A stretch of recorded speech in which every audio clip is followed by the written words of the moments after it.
Hello mga sangkay, operation of integers tayo. Basic ito sa civil service na examination ano. So halimbawa, addition. Okay, so addition. Okay. So halimbawa, meron kang 1 plus 2, lahat siya positive, okay lang yan ano. Madali lang yan, 3. You have 2 and then plus 5 plus 6, lahat yan positive, okay lang yan. Ano? It's 13. Now, kung meron kang subtraction, subtract, anong dapat natin natandaan? You have to take note of the sign ng bigger na number. For halimbawa, meron kang 3 minus 2, ito basic to. Alam natin yung tatlo, dalawa, bawasan ng dalawa is 1. Pero paano kung naging ganito? 2 minus 5. It is considered na ito 2 positive yan, ano? So pagkaiba yung sign niya, iba yung sign niya, magsusubtract ka talaga. Ito positive, ito negative, ano? So magsusubtract ka dahil iba yung sign niya. So it is basically, it is just like 5 minus 2 na maging 3. Pero ito, ang sign niya is itong bigger value, itong magpre-prevail, so negative 3. So for example, meron ka 1 minus 3, okay? Minus 5. So, pwede mo munang i-combine ito, no?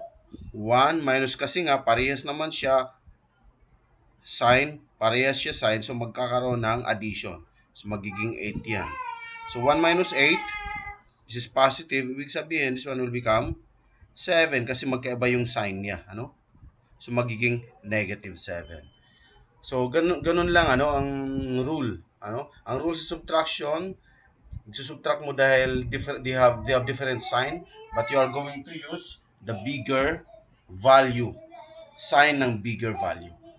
Now, how about sa multiplication? Multiplication tayo. So sa multiplication, anong rule? May rule lang din, ano? Okay. So ang rule sa multiplication ganito. Negative multiply by negative will give you positive answer. Opposite sign, negative multiply by positive, it will give you negative answer. Similarly, positive times negative will give you negative answer. For example, you have, ito pa, positive, of course, times positive, positive din. So, for example, you have 2 times 2, this is positive, so this is 4. So, halimbawa, negative 2 times 3, this is negative 6. 2 times 3 is 6, and then use the negative value. So you have negative, positive 4. Actually, pag positive, pwede na natin tanggalin lang yan, ano? Sa first na digit. Positive 4 times negative 3. Again, positive and negative will give you negative answer. You have 12. Okay. How about kung ano naman? Kung division. Division tayo. Anong rule ng division? Ang rule ng division, ganun din, ano? Positive divide positive will give you positive answer. Negative divide positive, negative. Malakas ang negative. Anong multiplication or division, it's always negative. So for example, you have 4 divide 2, lahat siya positive. Answer is 2. But if you have, let us say, 8 divide negative 2, ang sagot is, you are going to use the negative sign, 4. Alam mo, meron nga negative 10 divided by 2.